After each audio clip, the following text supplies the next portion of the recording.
आता मी आमचे कुटुंब प्रमुख राणे सर यांना मनोगत व्यक्त करायला सांगते. नमस्कार मित्रांनो आणि माझ्या लाडक्या विद्यार्थिनींनो, नमस्कार. बरेच दिवस एक साथ नमस्ते ऐकलं नव्हतं ना, क्लास बंद होते या पुस्तकांमुळे.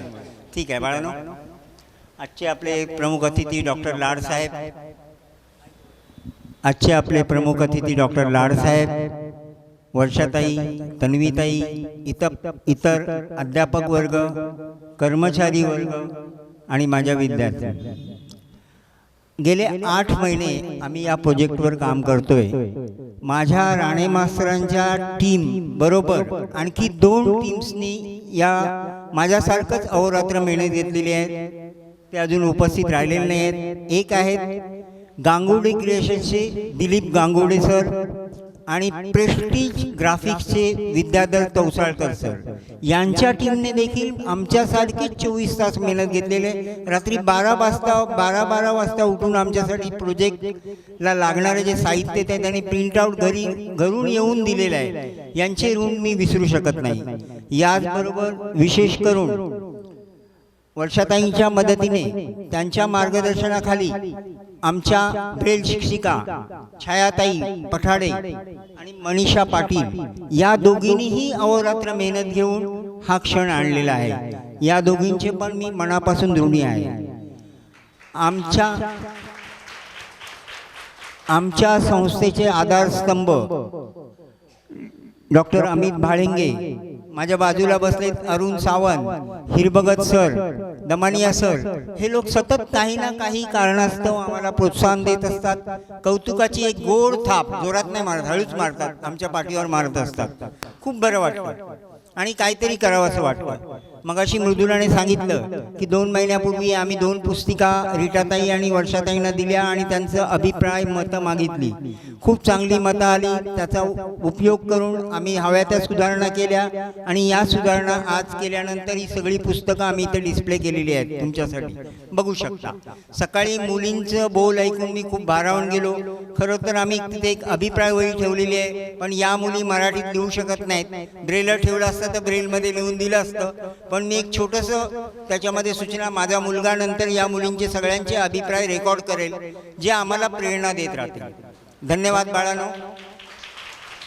त्याचबरोबर माझ्या मुलीला माझ्याकडून नेहमी एक गोष्ट ऐकायची असते. आज पण मी एक गोष्ट सांगणार आहे. 26 जानेवारी 15 ऑगस्ट मी व्याख्या देण्या इतका मोठा नाही, पण गोष्टी नक्कीच सांगू शकतो. आज जी गोष्ट सांगणार आहे ती आहे एका लाकूड तोड्याची गोष्ट. हा लाकूड तोड्या 3 कुऱ्हाडीवाला लाकूड तोड्या नाही आहे, हा एका कुऱ्हाडीवाला लाकूड तोड्या आहे. एका गावामध्ये एक गरीब लाकूड तोड्या राहत होता. कसा तरी उदरनिर्वाह चाललेला असायचा. एके दिवशी त्याला कळलं की बाजूच्या गावामध्ये कॉन्ट्रॅक्टर आलाय आणि त्याला लाकूड तोडायची गरज आहे. तो धावत गेला, नोकरीवर रुजू झाला, कामावर रुजू झाला आणि पहिल्या दिवशी त्याने झाडं तोडली 25 झाडं तोडली. एका झाडाची मजुरी 1 रुपया. 25 रुपये घेऊन तो आनंदाने घराची वाट चालत असताना मनात विचार, आईचं ऑपरेशन करायचं आहे, त्याच्यासाठी पैसे ठेवू, बाबांना चष्मा हवा आहे, मुलांना कपडे आणायचे आहेत, बायकोसाठी हे करायचं आहे, ते करायचं आहे, असे विचार करत तो घरी आला. उद्या मी याच्यापेक्षा जास्त काम करेन. दुसऱ्या दिवशी तो कामावर गेला. मन लावून मेहनत करून काम केलं, पण झाडं तोडून झाली 22. तो म्हणाला काहीतरी टेक्निकल मिस्टेक झाली असेल, ठीक आहे, 22 तर 22. तिसऱ्या दिवशी त्याने लंच पण घेतलं नाही, वॉशरूमला पण गेला नाही आणि झाडं तोडून झाली 19. मग मात्र त्याची ट्यूब चमकली. त्याला वाटलं काहीतरी इथे चुकतंय. मग त्याने शेवटी ते 19 रुपये घेताना मुकादमाना विचारलं, साहेब मी तर रोज मेहनत करतो, आज तर लंच पण घेतलं नाही, मग दिवसेंदिवस माझी झाडं कमी का बरं तोडून होतात? अर्थात मुकादम हुशार होता, आडनाव पण योगायोगाने राणेच होतं. मग त्याने काय विचारलेल्या प्रश्नाला उत्तर देताना, अरे बाबा तू तुझ्या कुऱ्हाडीला धार कधी लावली होतीस? तो म्हणाला, नाही बा, कामाच्या गडबडीत मला काय धार लावायला मिळाली नाही. आता त्या लाकूड तोडायला आपली चूक कळली. त्याने घरी जाऊन धार लावली आपल्या कुऱ्हाडीला आणि 4थ्या दिवशी झाडं तोडून झाली 28. आता बाळांनो, आपलं पण असंच आहे. आपलं जे हत्यार आहे विद्या, ज्ञान, याला सतत धार लावत राहिलं पाहिजे, नाहीतर ते गंजून जाणार आणि बोथट होणार. तर ही एक छोटीशी गोष्ट मी संपवतो इथे. त्याचबरोबर मला गेली अनेक वर्ष माझ्या डोक्यामध्ये एक विचार गोंगावत असतो. शाळा म्हटल्यावर एक विचार माझ्या डोक्यामध्ये येतो. वर्षाताईंशी मी बोलून दाखवला त्या पण माझ्या विचाराची सहमत.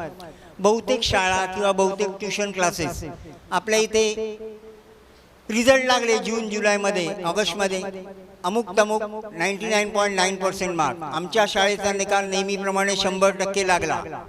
हे कुठेतरी याच्यामध्ये कमर्शियलायझेशन मार्केटिंग आलेलं आहे, हे कुठेतरी खटकतं.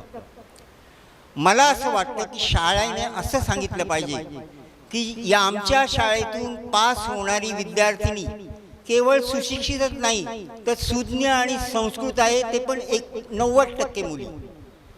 आता 90% मुली हे मी का म्हणतो त्याचं कारण सांगतो. जगामध्ये जे पॉप्युलेशन आहे हे पॉप्युलेशन 4 प्रकारच्या लोकांमध्ये विभागलं गेलेलं आहे. सुस्त, व्यस्त, त्रस्त आणि मस्त. आपल्या घरामध्ये पण बघा या 4 कॅटेगरीमधलेच लोक मिळतील. सुस्त लोक, व्यस्त लोक, त्रस्त लोक, चिडलेले लोक आणि मस्त लोक. हे मस्त लोक एवढी चांगली 10% जरी असले तरी एवढी चांगली कामगिरी करतात की 90% लोकांच्या उणिवा भरून काढतात. तर आपण सगळ्यांनी मस्त व्हायला पाहिजे आणि या एकाच कारणास्तव मी 90% मुली म्हटलं. 100%ची गॅरंटी नको आहे.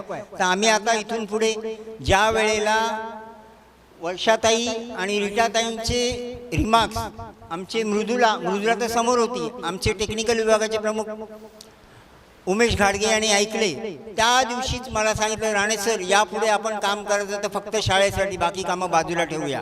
आणि आम्ही सगळ्यांनी त्याला दुजोरा दिला. यापुढे आम्ही आमच्या शाळेसाठी 156 मुलींसाठीच काम करत राहणार आणि ती संख्या वाढत राहणार. सुदैवाने म्हणतो मी, माझा मुलगाही दिव्यांग आहे यांच्यासारखा. दादा म्हणतात त्या, दीप दादा म्हणतात त्याला. तर त्या दीप दादा दिव्यांग असल्यामुळे त्याची मला या कामात खूप मदत झाली.